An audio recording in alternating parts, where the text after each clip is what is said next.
Hi everybody, Chris Titley here and welcome to Scoreboard. This episode is powered by Swyftx, Australia's top-rated crypto exchange and proudly homegrown, just like many of the athletes and business leaders we feature on Scoreboard.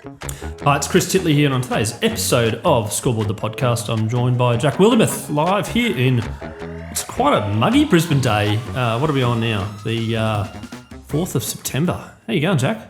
Thanks, Chris. Yeah, I'm good, thanks, mate. Yeah, it's starting to warm up a little bit up in Brizzy. Mate, it's full season, full swing in cricket as well. There's a bit of a T20 Max thing going on. How's that been for you? Yeah, it's been, I guess, the start of our cricket season up here playing the KFC T20 Max, representing Valleys myself. And it's been going pretty good. It's a great way to get stuck into the cricket season. It's really growing the competition. So yeah, cricket seems to be, it's almost all year round now. Do you get much of a break? I get a couple of months off in April, May, but into heavy kind of pre-season, I guess. But mate, cricket, it's just extending further and further through the year. So look, I find time to have a break, but yeah, it's certainly getting pretty busy. What do you get up to in the break? To be honest, I have my two little girls. Is one thing. I actually spend that time trying to get my body in. I have a bit of a reset, but also try and get it in decent shape, I guess, going into a pre-season. So, yeah, that's how I spend my time a little bit. Mate, it's not your first rodeo when it comes to cricket and this season. How's your relationship with cricket been over the last decade or so? Mate, it's been a bit of a roller coaster, to be honest. Cricket for me is, you're growing up playing the game, you love it, and for me to be where I am now, I never probably would have thought I would have been 11 years into playing as a job, I guess. So I look back and I feel privileged, I guess, I've had the career I've been able to have. There's definitely moments where, you probably don't play at your best or, struggles physically, performance, but you try and ride the highs, and that's probably how I'd shape it. As you were growing up, the emergence of 2020 came about, and then I would just probably describe you as more of a red ball specialist, but then white ball's taken a bit of a ramp up as well. How did you balance that in your career and I suppose your youth cricket?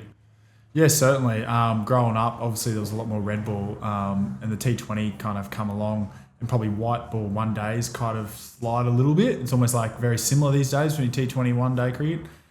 For me, I've always loved the long form of the game, and I felt like my game, technically and all that sort of stuff suited to it. But I've had to probably evolve my game, especially over the last couple of years, about how I go about playing red ball as well. And it's actually not that big a difference now between my white ball and my red ball, I would say. So yeah, do you reckon that's a common occurrence, or is it player by player?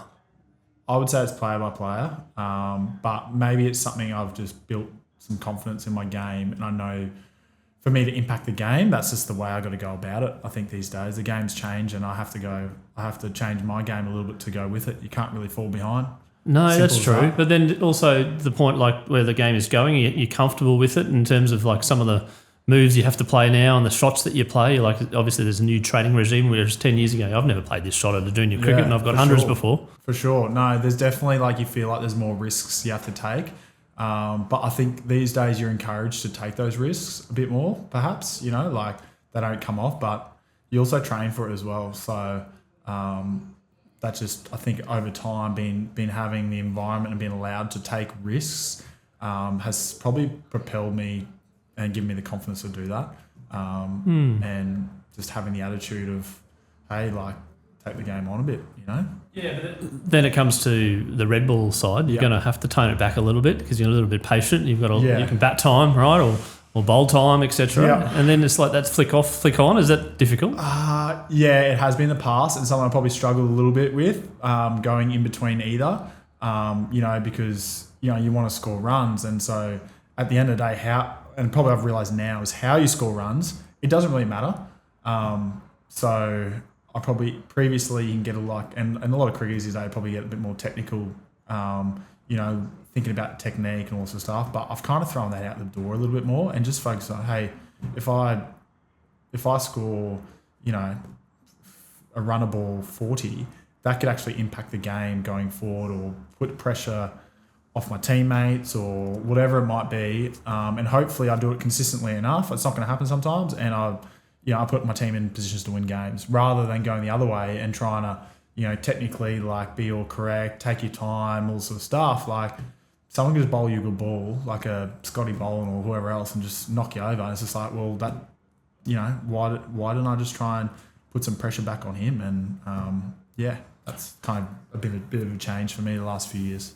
Are you still having fun? Have you always had fun playing professional cricket? There's obviously been ups and downs, etc. But coming back to the level of why you play the game. Yeah. Probably not always. I would say I always had fun, I guess. I've found I've probably had some more bad days and good days over the years at times. But the last few years I've really enjoyed playing, and I think that's just maybe a perspective of where I am in my life with my family and my kids, and what cricket, brings to me. Found a bit of a purpose with cricket. Certainly, it's more than just about me. So that's probably. Do you want to dive into the purpose a little bit in regards to maybe identity as well, like Jack Wildermuth, the cricketer, versus Jack the person? Definitely. I mean, that's a big one for me. Is I've been working on my identity probably the last couple of years. Obviously, I'm father of 2 little girls that I have to support. I'm doing some work outside of cricket. So for me, it's not all encompassing cricket and me as a person. So I think that's actually been brilliant for my cricket and made it a lot more fun and allows me to go out and play it with some freedom. Right. And the perspective of maybe getting a duck, well, it's only a game of cricket. I can go home to my family. Like this is really important. If this is the worst thing that happens today, that I go out and I, try and play a shot that's a strength of mine or whatever, I still get disappointed. I can walk off the field pretty easy going, this is not the worst thing that's happened to me. You know what I mean? That could happen today, really. So I think that's actually brought a lot of enjoyment in my cricket a little bit. Just that, I guess if you throw that little bit of fear of failure out of the way, then... So it takes the pressure off you as well. It takes the pressure off me, yeah. Talk a lot about trusting the process, the coaches, the players, etc. You're going through a rut and you might be getting runs or wickets, etc. Like trust the process. Go back. Cass was talking about fun, etc. When it comes to your process and trusting your process, have you got a process in your head? And I suppose from the training point of view that you might be getting some good balls, you might be getting out, etc. But keep going, and that self-belief. Absolutely. I think for me, it's been I still haven't worked it out. I've been, spent a fair bit of time in the game. Still figuring it all out. But absolutely I have a process. I have a process when I play my cricket. But also for me, getting the confidence has come from the work I've done outside, away from cricket, on the field. And that gives me the confidence that if this doesn't come off, I know that it's okay. So that's one of the big things. I worked real hard on my body, getting as fit as I can physically, get my body in good shape. I know I've done the work. So for me, that makes the process, and when it doesn't come off, a lot easier for me to deal with. The fitness, the process around strength, etc. There's a program there, but then there's also things like up here in your mental health. There's also things like sleep and what you eat in your mouth. How rigid are you and how flexible are you on various things like that? Yeah, it's funny. Particularly with as a parent, mate, I can tell you firsthand. A little bit of in the middle of the night that interrupts your little, what's it called, the deep sleep, the REM sleep.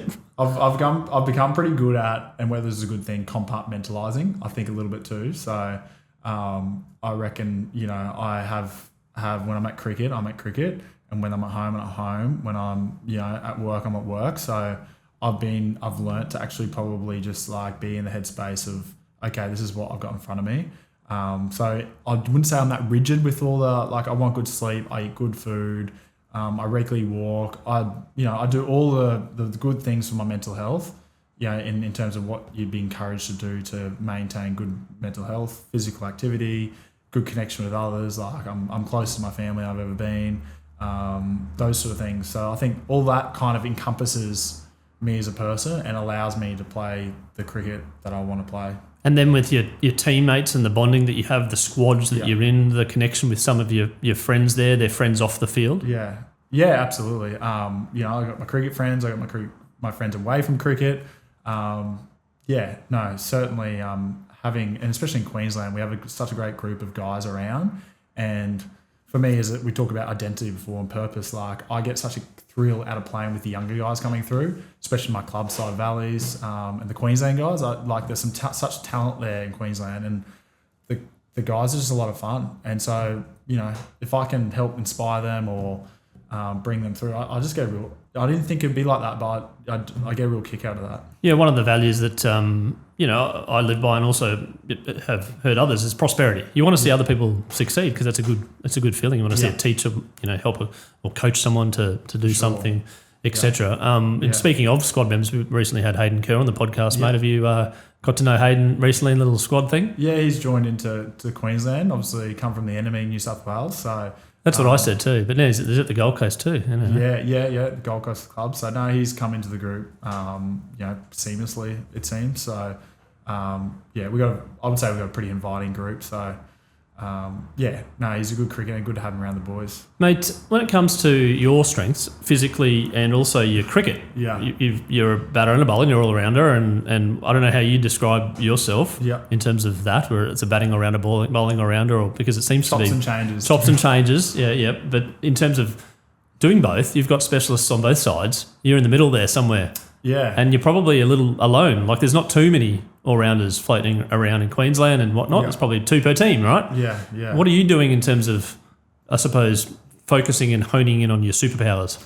Yeah, it's a tough one. It's something I've been trying to balance for a long time in my whole career, and it ebbs and flows a little bit. So I've had to be a bit flexible and with what teams I'm in and learn to kind of, not pigeonhole myself a little bit. So with Queensland, we've had, we've got some great cricketers that, with Michael Nessa, another all-rounder, Jimmy, obviously wicketkeeper batter, Xavier Bartlett, those sort of boys. So it's got to the point where, you just kind of do what you got to do to win games of cricket, because at the end of the day, performance comes to winning games. So for me, that's probably been more the focus rather than going, I'm more of a batter, more of a bowler. But I work a lot harder probably in my batting. I found that has needed a lot of more work into mentally and just put the volume in there, while bowling's probably been a bit more natural to me since I was young. The work when it comes to batting, is it just time and volume, or is there a particular coach or skill that you're going, right, I just need to feel good to get this right, get the infrastructure right to be actually in a position to hit the ball? These days it's more mentally, I think. I know I've done a lot of volume in the past, and for now it's not training too much in the nets. It's me, if I'm training, I'd love to get centre wickets out in the open, and then playing like grade cricket and T20 max and just playing consistent cricket has been for me more of a great I wouldn't consider training, but like a great way for me to learn and get better. While in the past I've probably spent too much time in the nets, too much time, rather than just sometimes being as fresh as I can, going out there and learning how to play the game when I go out there. Because every time you play cricket, the wicket's completely different. The conditions are completely different every single time you play. So I've kind of just learnt to try and be mentally, it's all been a lot of mental, having my plans, my process, and then go out and just learn on the job, I guess, sometimes. Yeah, and the kids love games too. My son plays cricket, and all of a sudden they're training in the nets. It's great. And they go, we finished off with a game. It's so good. The game, like a little run chase or something like that. It's a bit of excitement, I suppose. But when it comes to world-class bowlers that you're facing and world-class batters that you're batting, do you think about that at all? Or you completely switch off? And I'm keen to understand your mindset when you're playing against someone really, really good, and you probably know that they're hitting you around for a bit, and you're like, this is game on. I'm equally as good as them. Yeah, it can be tough. Certainly, coming in facing a lot of these guys, or on the receiving end when they're batting. I think for me, I've put myself in the mindset a little bit of trying to, if I can, transfer pressure back onto them. That's my probably strength, to go towards that way rather than the other way, and try and just put some pressure back on them. And that's when I've probably succeeded. So I've learnt over time that that's probably a strength of mine, is to try and put some pressure back on these guys. When you're facing Pat Cummins or Scott Boland, it doesn't bother you who you're facing? Well, in your head? It gets the adrenaline going, which is good, I think, in the game. So, I want to be facing these guys. That's the thing. If I'm facing these guys, I'm playing at a good level. So, I'm not going to try and step away from that, I guess. So, yeah. But hey, you got to respect the fact that these guys are pretty good cricketers. But, yeah. And then comes a pressure situation. Let's talk about that Shield final last year, under pressure. And then, what are you thinking when you're in a pressure moment? Do you love the pressure moments, or you get a little bit nervous? I used to, I think, but these days, I don't know what, maybe it's just perspective, I think, for me, my life and my age these days, that I really enjoy being in that pressure environment. I get a real kick out of it, and it's, looking at the more pressure is, the reward's usually a lot bigger. And so for me, I look at a bit of success over the last, 12 to 18 months, and I look at the times, and they're the times when I'm under the most pressure and it's come off, fortunately. So I look back to the Shield final and sitting in a change room before going out, knowing they'll be going out and I had to put a performance together. I knew that. I was really excited for that, to be honest. And I just wanted to play the way that I had been playing cricket. And if I can walk off the field and take a duck or whatever it is, if I go with the same attitude that I want to play my cricket. And so that just makes it easier for me. Yeah. So then that attitude's just built over time, you reckon? Or has it already been? You learn, yeah. Yeah, learn. Yep. And you go out and you get a good one. Yeah. And you're like, well, so be it, right? Yeah, exactly. As long as I'm mentally, in a position, or the process that I want to go about it is there, I can live with that. I'm more disappointed if I go away from that. But yeah, it's worked for me. So why not keep trying to do it again? It's not going to happen every time, but if I keep doing that, then hopefully consistently enough it comes off. And unfortunately, the last Shield, the 10th round of Shield and the final, it did. And it had probably taken most of the year to kind of get to that point, but I'd trusted that was the best way to go about playing my game. When it comes to the individual aspect, and obviously you talk about your process and individual success, and then the bittersweet moment that maybe you've done your best, you've got 100 and the team doesn't get over the line, there must be a mixture of emotions from a team point of view and an individual point of view where people have given their best, but it just didn't go your way. Yeah, for sure. I mean, I'll be on the end of, when you win games and you don't perform, and then you perform and you don't win games. Certainly, I think back to that moment in the Shield final where, we had our opportunities to probably win that game and really backs against the wall and come out and be in a position to win the game on the last day. I think, in a sense, it's disappointing, but we're kind of pretty proud of ourselves a little bit too, to be honest. Like, there's winning and losing, but it's how you win and lose a little bit sometimes. So, it was certainly disappointing, but it was also a bit of credit to South Australia that had a good year and they're at home, and there's the long history between drinks. Long history between drinks, and seeing that crowd run on the field, and it's disappointing, no doubt about that. But at the same time, it's a great spectacle for cricket. Mate, when it comes to perspective, you talked about that a lot now with your time in your career. Yeah. Like in terms of where you're at, are you a goal setter? Have you been a goal setter in terms of individual milestones or giving it your best shot? I mean, as you said, you can do the process, trust the process. You get out for a duck and it ruins the average, and people go, "Oh, he's not going very well." But you go, "I'm trusting myself." Yeah. But is there goals there? I try not to put too many goals in place, because then it can limit yourself a little bit, or it's things are out of my control. So if you get selected for a certain team or you get injured, like certainly I don't want to put a limit. That's the thing. Like for me, it's like, you go in, I want to score 200s this year. What happens when you score 200? It's like you're already there. I want to score 3, like. You know what I mean? So for me, it's not really putting a limit on, particular goals. Maybe I'd say just like more of an encompassing goal. Like, for me, win that Shield final, score 100. Like I'm trying to, my two little girls, like I want to inspire them. So for me is just putting 100% in my cricket and showing that I can pursue a dream a little bit. And that's a massive one for me, I think. Rather than individual, like, I want to do this and that. I'd love to play 100 games for Queensland. That would be pretty cool. I think that's certainly something. If there's one thing, that would be pretty cool. And there's some things out of your control with that, with injuries, etc. That random things, you fall down some stairs or something and twist your ankle, etc. So that's but in actually performance, that's probably a bit easier to get than scoring 100, right? Yeah, it's just like that's something that I'd be pretty proud of. and it's a hard goal to achieve. So that's something that's kind of crept up to go, hey, that would be pretty sweet. Yeah. Icing on the cake. And when you were growing up as a kid, did you always want to put on that maroon and the baggy green? Is that something which was a bit of an aspiration as a kid, or was it a bit sort of laissez-faire? To be honest, I didn't think I would actually get there. I really didn't. My grandfather played Queensland. He was a wicketkeeper for Queensland, and he was someone pretty influential going up with my cricket. But no, I never really put myself there because, it was like, okay, what's my next team? Under 17 team, under 19, and you see these guys who you look up to and you're like, how am I going to go from here to there?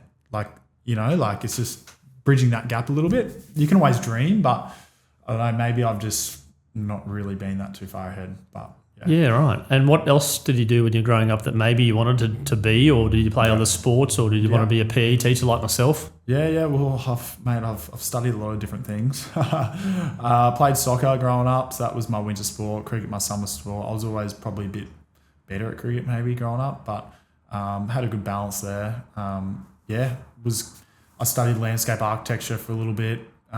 PE teaching. I'm now business management at the moment, and going down the property path, commercial property. But I haven't really, I've given cricket a good crack.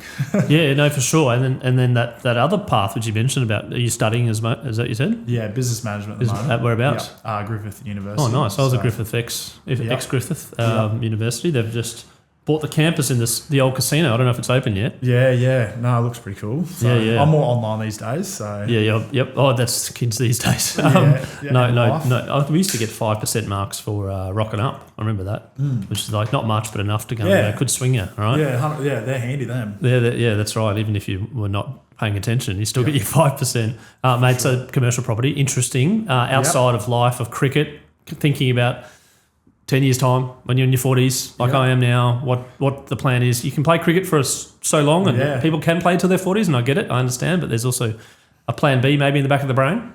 Yeah, so like last 12 months, I've been a bit over 12 months. I've started doing a bit of work in commercial property. I was at McGee's property in Brisbane. They gave me a start there, actually, which was really great, doing some work experience through the ACA, our union, which was great, awesome. Yeah, so that was a great opportunity. And I got into that and just it was such a nice environment to be in away from my cricket bubble.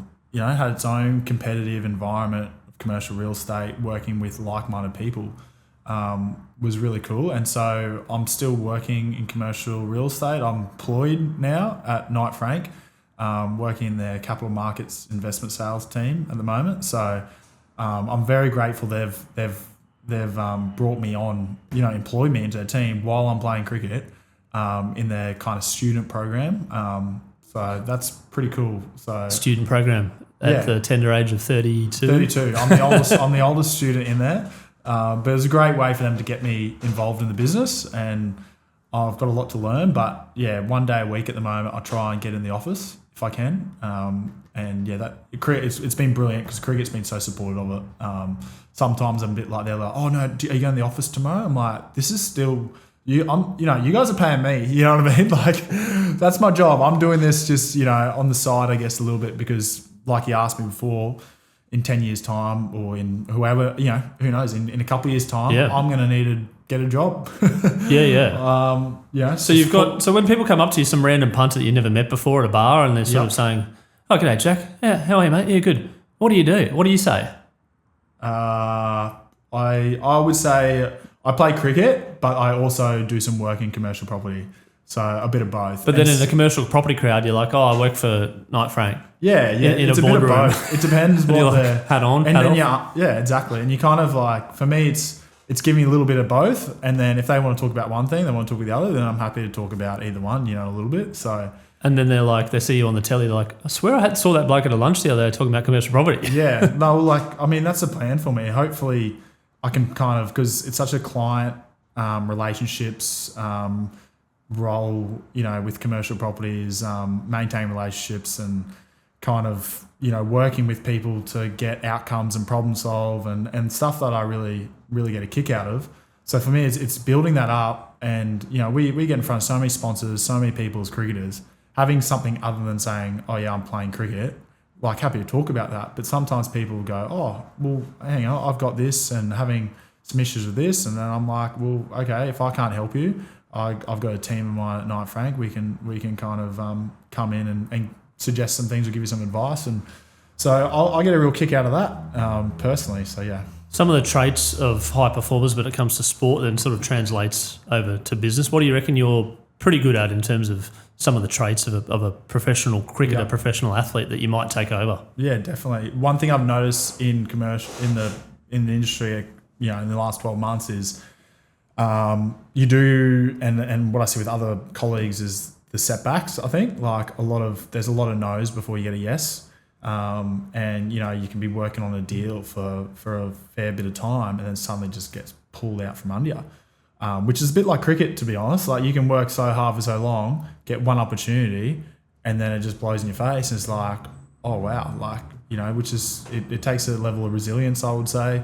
So those similarities, I think perhaps I can bring that experience of mine into that setting, and obviously dealing with pressure and all that. I think is a valuable skills that I can transfer. Resilience is an interesting one because it sort of veers over sometimes to competitive as well. Like, if you're a really competitive person, you're never going to give up to try and win, and therefore you can probably say that it is resilience to somewhat in terms of getting bashed there. No, I've got to keep winning. Got to keep going. Yeah. Are you competitive? Are you ultra competitive? Yeah, I would say I'm competitive, definitely. What's driving that, and where did that come from? Oh, gee, good question. It's probably just come in nature a little bit, I think, and I think it's that you get a little bit of highs from winning, right? And I think you get that with cricket, and you get that in sales. Those little highs are kind of the little dopamine hit keeps you coming back, right? Hits, yeah, definitely. Yeah. They're the things that I perhaps I seek. And then when it comes to the ledger of wins and losses of cricket games in your life, where do you reckon you're at? Wins and losses in life. In cricket. In cricket? It'd be a really interesting stat to know, actually. Probably more losses than wins, to be honest. Yeah, probably. Like, in terms of performance, like, you look at some of the great cricketers, like Ricky Ponting. I think they reckon he succeeded 1 out of every 4 innings, and that's meant to be really good. Yeah, I know. And then Roger Federer lost. Well, he won 52% of his points. Yeah, so these guys who... one in every 2 points is losing. Average 50-odd in Test cricket, and they're succeeding 1 out of 4 innings. It's like, when you think about it, it's like, well, that's not really a great success rate. But that's, when you step away, but that's what the elite are doing. So there's some takes a level of resilience there. And from a bowler's point of view, you can bowl really well and they can play and miss all day, right? Yeah. And then you can bowl some pies and get 5 for, right? Is that kind of sums up sometimes? Yeah. I think the first part, is probably more relevant to me, to be honest. It'd be nice if I bowled absolute pies and got 5 for.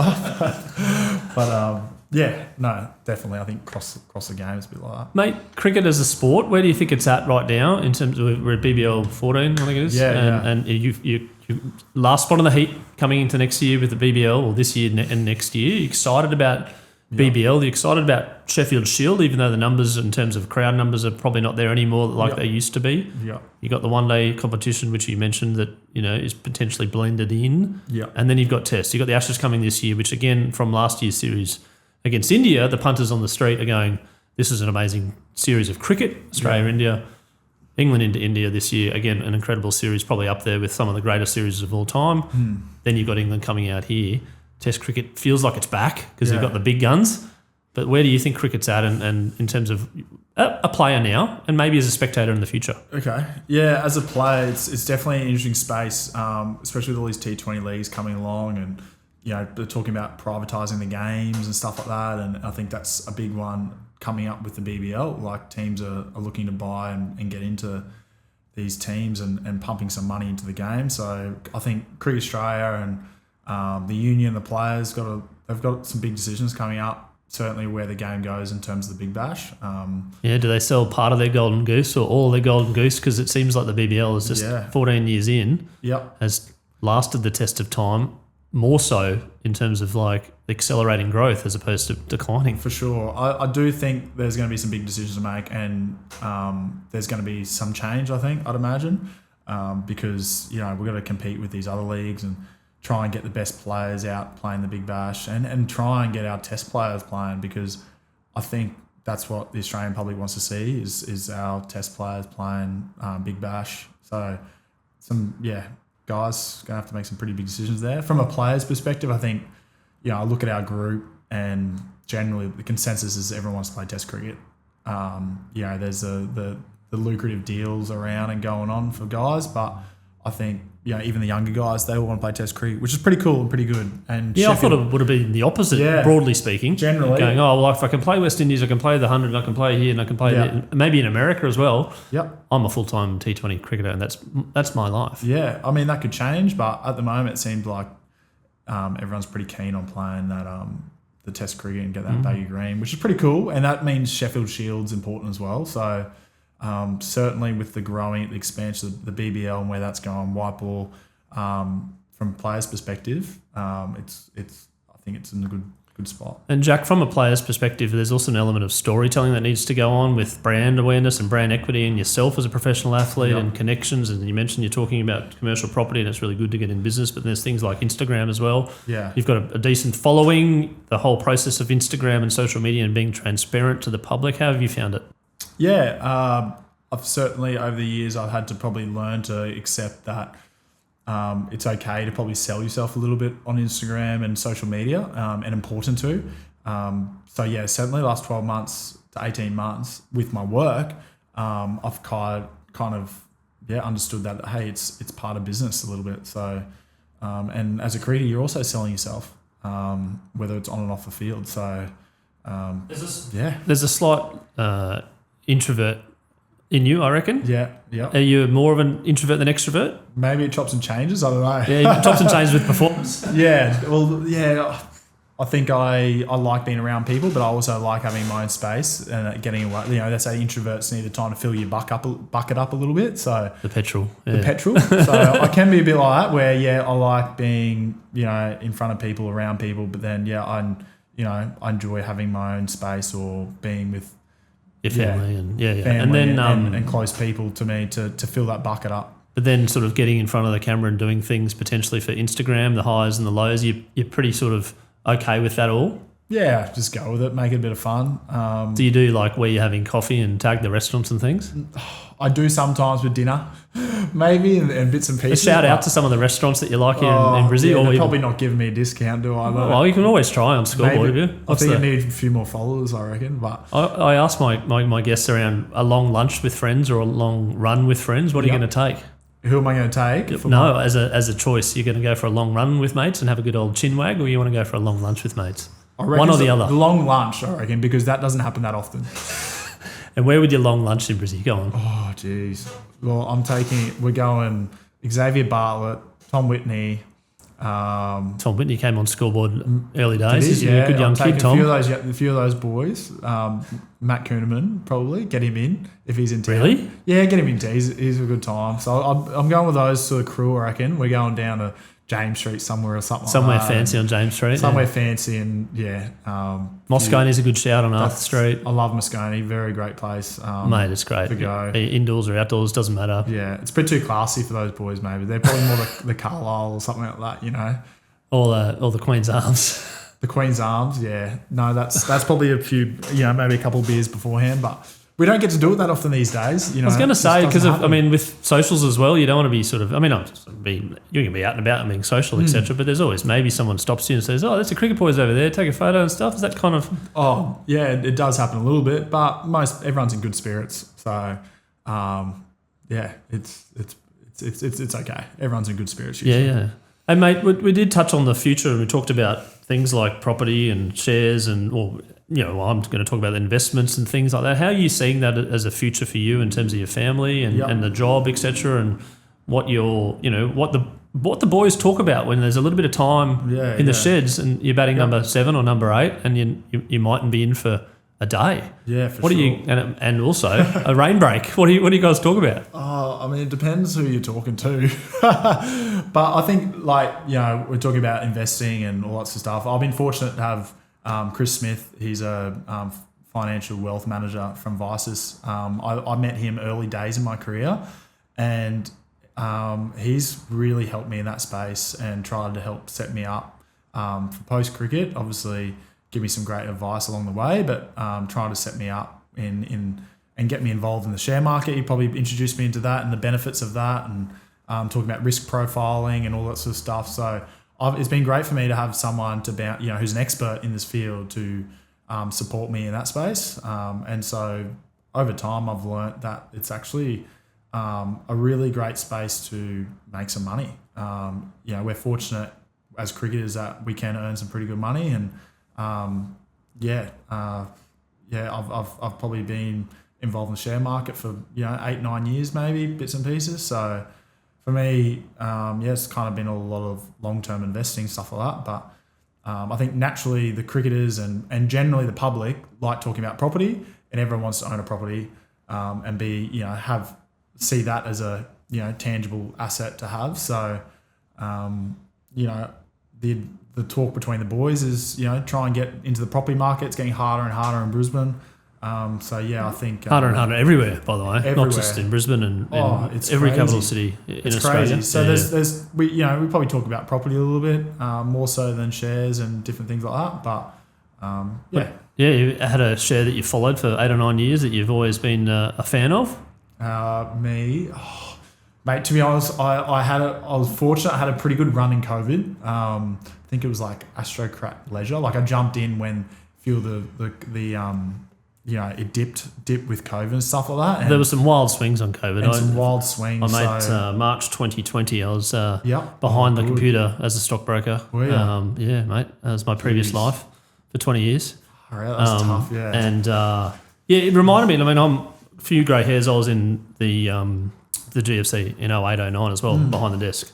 There's some wild swings there, obviously, and you're like, is this banking system going to collapse? Yeah. And then COVID was completely different. But just, again, the velocity of the falls and waking up and seeing Woodside down 30% and the oil price at zero, and then you're going, hold on a second, what's this thing?